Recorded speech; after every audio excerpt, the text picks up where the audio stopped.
Sa isang tahimik na kabundukan na napapaligiran ng isang masukal damuhan, ay may nakatirang isang mabilis na kuneho na nagngangalang Booster at isang maalalahanin na pagong na nagngangalang Snappy.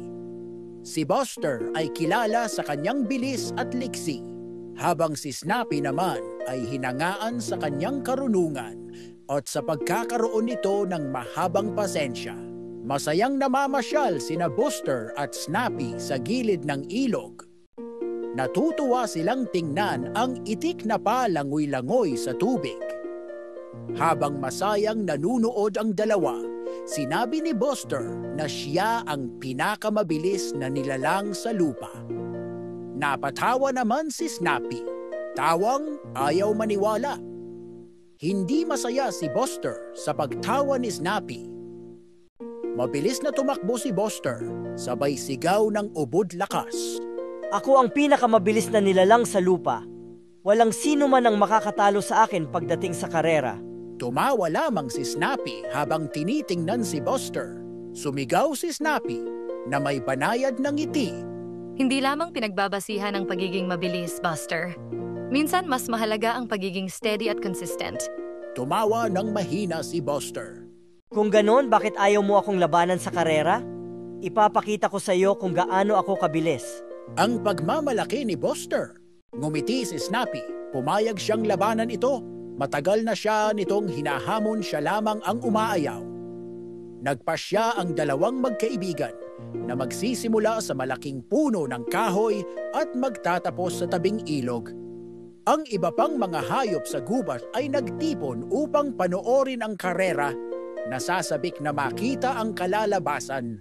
Sa pagsisimula ng karera, si Buster ay ubod bilis na sinimulan ng takbo. Palingon-lingon pa ito kay Snappy at ngumingiti. Hindi ka pani-paniwalang bilis. Naiwan si Snappy sa malayo. Tiwala sa kanyang tagumpay. Nang lingunin niya, si Snappy ay hindi na niya ito makita. Nagpasya si Buster na magpahinga sa kalagitnaan at magpahinga sa ilalim ng isang makulimlim na puno. Naisip niyang kahit magpahinga siya, ay hindi siya maabutan ni Snappy. Nakatulog siya sa pag-aakalang wala ng pagkakataong maabutan ng kaibigan. Samantala, nagpatuloy si Snappy sa kanyang mabagal at matatag na lakad. Kumilos siya ng may determinasyon, hindi tumitigil, kahit na malayo siya sa finish line. Nang malapit na siya sa lugar kung saan nakatulog si Buster, napansin ni Snappy na payapang humihilik ito. Tahimik na dumaan si Snappy kay Buster, nakatuon sa kanyang determinasyon. Siya ay patuloy na gumagalaw ng hindi natitinag na pagpupursige. At pagkaraan ng ilang sandali, narating niya ang pampang ng ilog. Ang mga hayop ay nagpalakpakan para kay Snappy habang siya ay tumatawid sa ilog. Habang si Buster ay nagising, lumingon siya at hindi niya nakita si Snappy. Napangiti ito.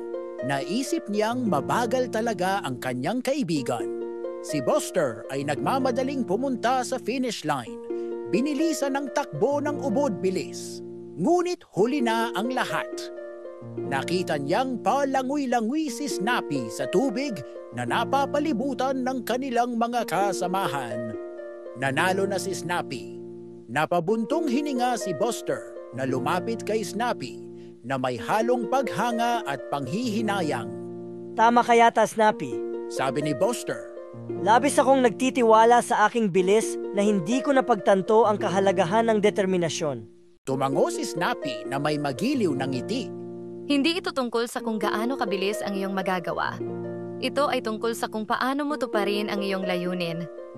Ang pagiging pare-pareho, determinasyon, at hindi pagsuko ang tunay na mahalaga. Ang mahinang sabi ni Snappy kay Buster. Mula sa araw na iyon, natutunan ni Buster na pahalagahan ang halaga ng patuloy na pagsisikap at ang determinasyon sa buhay. Siya at si Snappy ay naging mas malapit na magkaibigan. Madalas na nagtutulungan upang makamit ang kanilang mga layunin.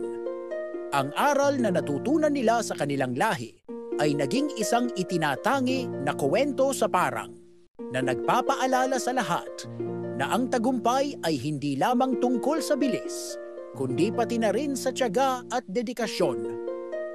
Magmula ng araw na iyon ay madalas na makita si Booster sa likuran ni Snappy kahit saan sila magpunta. Mangyari po lamang na mag-subscribe at pindutin ang button bell para ma-notify kayo sa susunod kong mga video.